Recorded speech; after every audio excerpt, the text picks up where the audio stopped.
welcome back to another episode of Bad Lighting 101. Just got back from a trip to South America, one of the older Americas. And up until now, I've really just been filming as I go, throwing the footage on my computer and not really doing anything with it.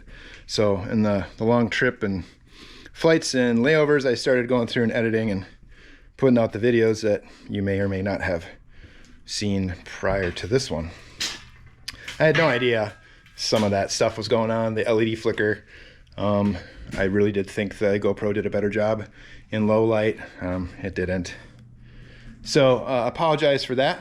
Thank you for actually putting up with such poor quality. Hopefully I will be getting better at this. I'm not a video maker or a fabricator or really anything. But I'm just documenting what I like to do, so hopefully you guys stick around.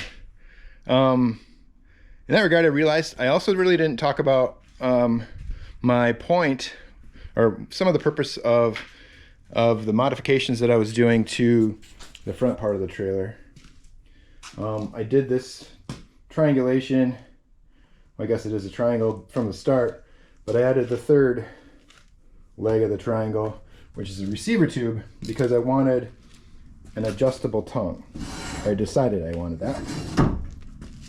And one of the reasons for that is I don't really know what the weight distribution is going to be like, how it's going to pull, but really I have ideas that depending on what kind of trip we're going on, I'm going to want to use this area for certain accoutrement, like bike rack or a big cargo rack or jerry can rack, something like that. So one idea that I had is just add another section of receiver tube right here so that I can basically make a bunch of different mounts and modify the trailer as I need it pretty easily.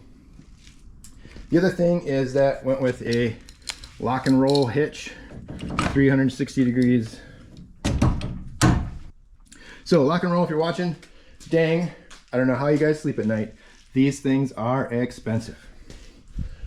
So in today's episode, what I need to accomplish, or at least get a good chunk of, is take out the old torsion spring underneath there. That is in the way, obviously, for the new suspension from a rear springs and shocks from a Tacoma and a Dexter 3,500 pound axle.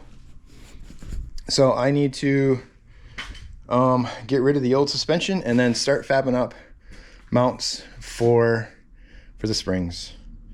The other thing is that the existing axle is in the way of my frame reinforcements, so that has to be removed before I can finish tacking that in.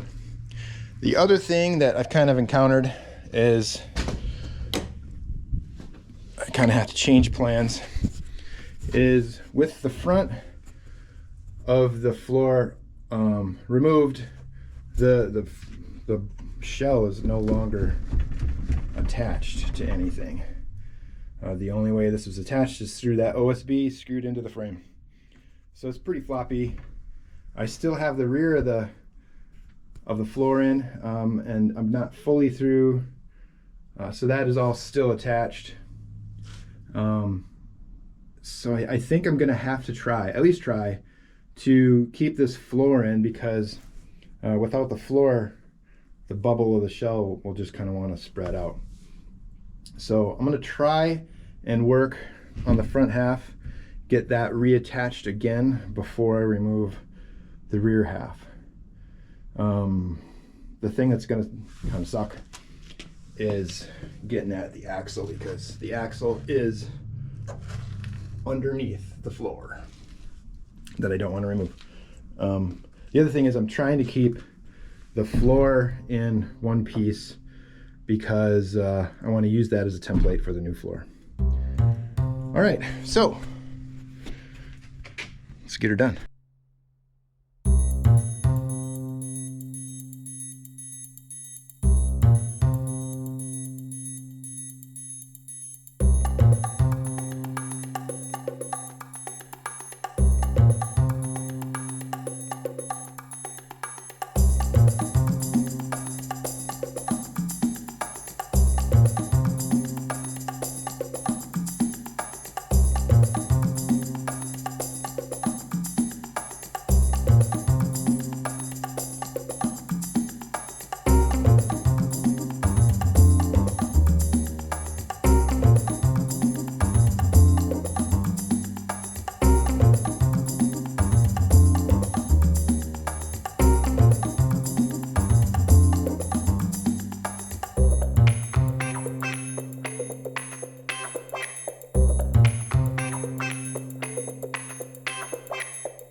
Okay, made some good progress.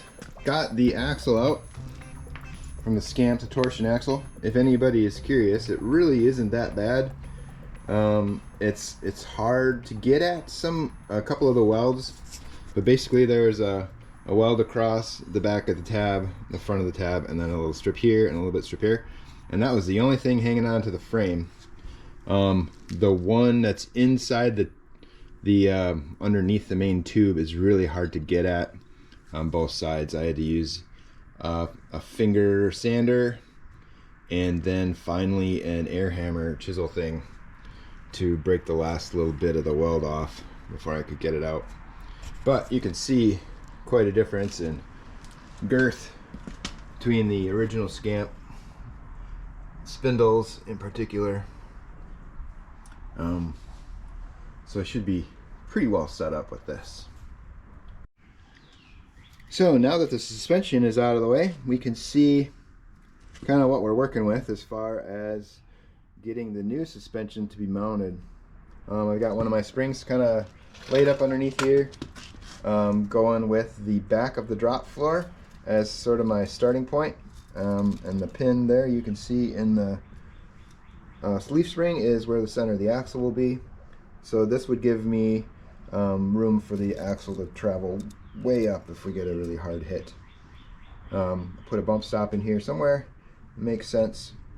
And then that puts the front mount just in front of the back part of the door entry.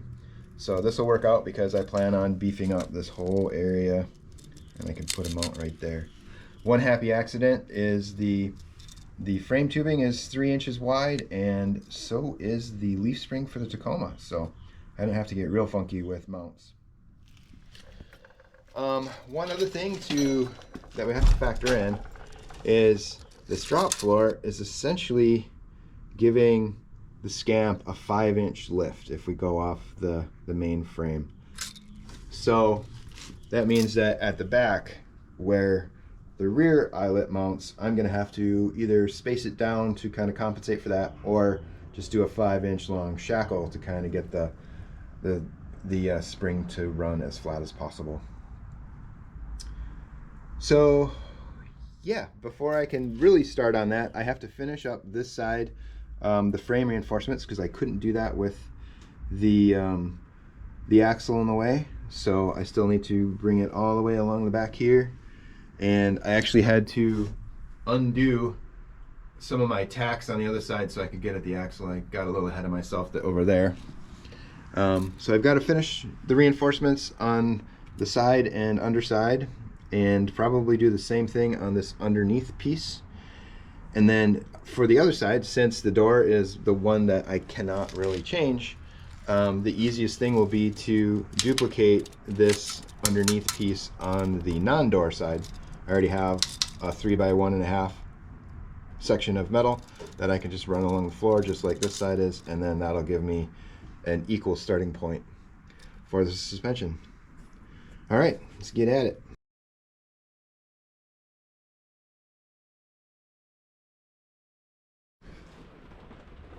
Hey, future me here. This next moment originally occurred while I was just filming a time lapse of cleaning up a section of the floor so I could weld in the supports. When I made this admittedly traumatic discovery, I stopped and cried into the camera for a bit, but unfortunately the camera was still in time-lapse mode, so you don't get to see me ugly cry. You know, like I said, I'm not a YouTuber or even a fabricator, so I'm not really sure why you're here, but maybe this POV reenactment of the situation will change your mind.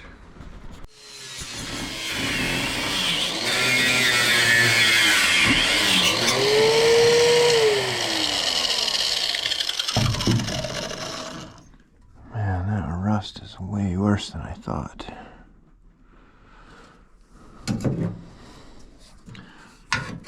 Just keeps going. Almost looks like it's dented. Wait a minute.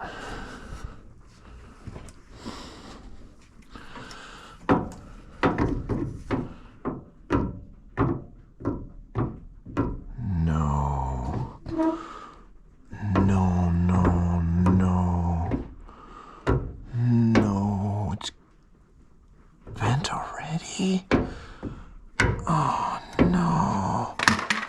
Oh.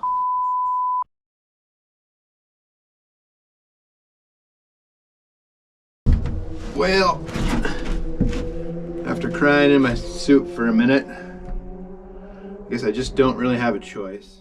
I'm gonna have to just deconstruct a lot more than I thought. So that means the floor, at least in the standing area, is gonna have to come out. So I can get at those pipes. But I also then need to come up with some sort of a bracing system to keep everything in position while I take all of the steel out and replace it. So a little bit of a setback. I'm gonna have to go back to the steel yard. Although I might take this opportunity to go with a heavier gauge 1.5 by 3 tubing. That would allay a lot of my fears about suspension mounts. The stuff that's in here I think is about 14 or 16 gauge, somewhere in there, which I don't know. Obviously not quite enough. So yeah, I'm gonna shift gears a little bit and go back into deconstruction mode, pull out some floor, see what I can see as far as welds and where I have to get to, and then try and come up with a way to brace everything up before I take this rusty piece out. Wish me luck.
Okay, floor is out.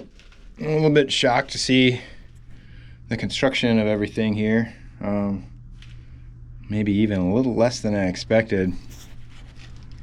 This is all just angle iron, sort of kind of welded together, sort of. Big old gap there. And what is proving to be the bane of my existence is this step down for the door. This is the same tubing that the frame is made out of. They just lay it flat. If you know anything about tubing, that is the weak way to run a frame or a 2x4, the flat way. But staring at this for a few minutes, I think I am going to try and get the same dimension tubing, because that'll save me some issue, but I will get it in try and find it in a thicker wall, which should significantly strengthen it. And then after seeing the rest of the floor and how that's constructed, one thing I was thinking about doing anyway is, this is the back step where the torsion axle used to be, and that torsion axle is actually structural. Like, it was a pretty strong piece that joined the two frame rails together. So I think what I'm going to do is put another piece of tube steel from frame to frame across there. But then I think I may actually take this front piece and try and tie another whole stringer from front to back. And that will actually take a lot of the load off of just the two side rails. A lot more work, but as I look at it, that seems like the right way to do it. And then I can fill in the cross pieces across with some square tubing, stronger than this angle iron stuff. I'll feel a lot better about that. So yeah, setback, but I guess it's gonna force me to, well, luckily I caught it now rather than choosing to ignore that rusty spot and have the trailer fold on me later and scrap the whole thing. But yeah, I think this will be a much stronger finished product. So okay, back at it.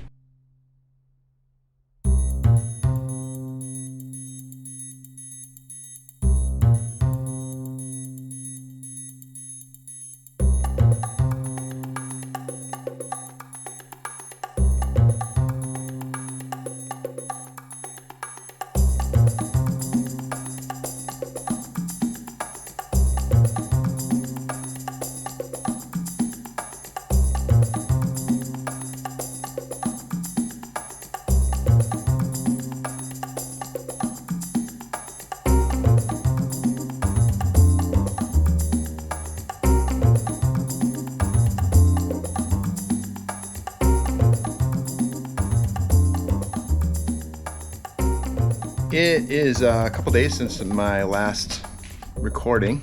In that time, I have come up with a plan, made a trip to the steel yard, got a bunch more raw materials, most notably this guy right here. It's the same outer dimension of the Scamp's main frame, 1.5 by 3, which these tubes are, but you can see the difference in thickness. I think a 14-16 gauge somewhere in there versus 3/16. This tube will be the lower part of the floor, much thicker, much stronger, much heavier, much more expensive. Also probably doesn't help that since the last time I was at the steel yard, price of steel has more than doubled. Great. Again. But the plan, if you haven't been following along, is this main piece of the frame right here is the weak point that we've already identified in the whole project. Once I started grinding away and getting the floor out, I found a bunch of rust here, which made me nervous. Put a straight edge down along the bottom, and it's already kinked. So, like I said, we already knew it was a weak point. I was just hoping that I could beef it up and be good. But now this puppy has just got to go. So the plan is to take this piece of tube, which is basically the same tubing that the Scamp is already made out of, and I'm going to temporarily weld it in across the top of the frame. This should give me plenty of support vertically so that when I cut the lower part out, it doesn't fold. It doesn't let the this side of the trailer, when this is gone, doesn't let it move left or right. And eventually I'm going to remove all of this inner structure, but for right now I'm going to leave it in the hopes that we'll add a little more stability to the whole thing while I cut out this main piece. So I know I've been asking you guys for your wishes of luck, but now I actually need it.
much success. One of the surprising things now that it's off is just how little weld there was holding this thing on. There's a little tack here, tack across here, little one here. This is the sheet metal at the door. It's our soft spot.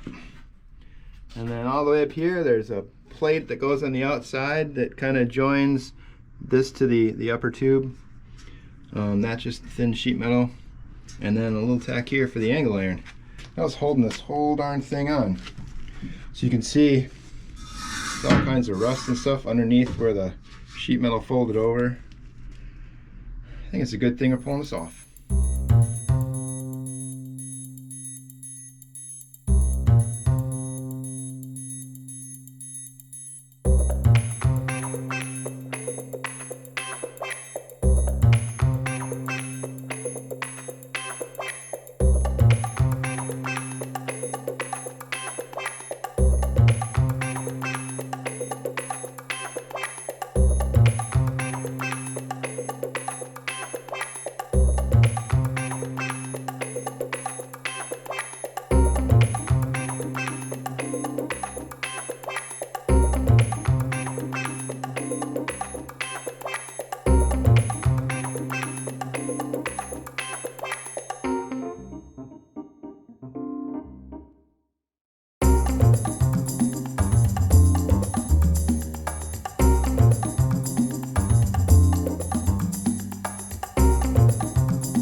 Okay, got the replacement main beam in place, at least tacked in.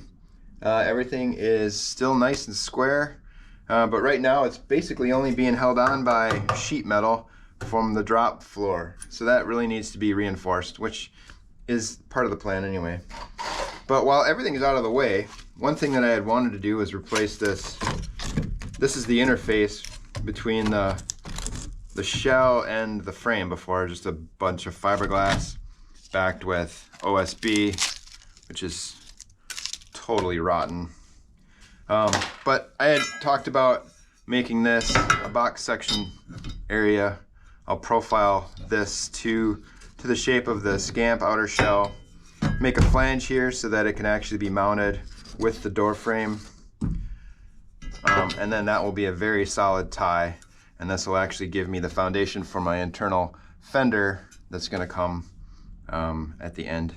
And it lines up right at the edge of the cutout for the wheel well. So I think I'm going to take the opportunity while everything is out of the way to do that here and at the front. And this will give me a much stronger platform for my actual step for the doorway.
Okay, the replacement beam is in. This sucker, I can jump up and down on it and it does not move at all, so it's a great upgrade. Put a little angle brace in over here, try and bring the load up past the corner, triangulate it a bit.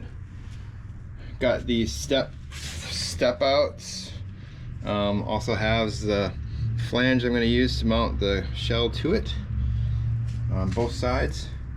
Back here, this one will be the start of the wheel well coming back out. Got some braces here, trying to eliminate the structural bit from any of the sheet metal. So yeah, now as you all noticed, I'm sure the floor is gone, well, the old floor structure. So now I just need to duplicate the beam on the other side. I'm not sure if I'm gonna film that because, well, you've already watched it. Thanks for all the luck, it's working.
All right, I've got most of the new floor tacked in. I've still got to do some braces and stuff like that, but the main layout is in there. Everything is good and square. What you recall probably is that this is the piece that started this all. It was rotting and starting to kink already, so that had to come out. It's replaced with a much thicker piece of steel. It's considerably stronger even without the rest of the floor. I duplicated it over on that side, so now we have an equal starting place for both sides of the suspension mounts. And then what I decided to do to try and spread out the load of this missing piece of frame is add in these two full-length tubes underneath the walls for what will be our little dinette.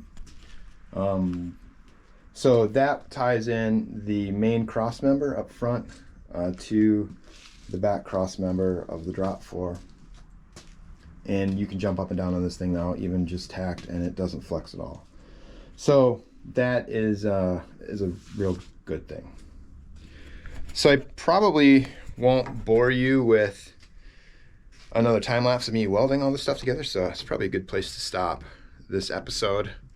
The next episode, I finally think I get to work on the suspension.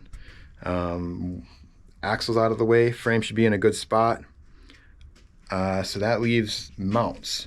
I've been trying to buy aftermarket mounts from off-road companies, but nobody makes what I need in the axle and spring configuration that I'm running in anything that works for a 2 3/8 Dexter axle. You'd think that would be more common since it's like the most common axle.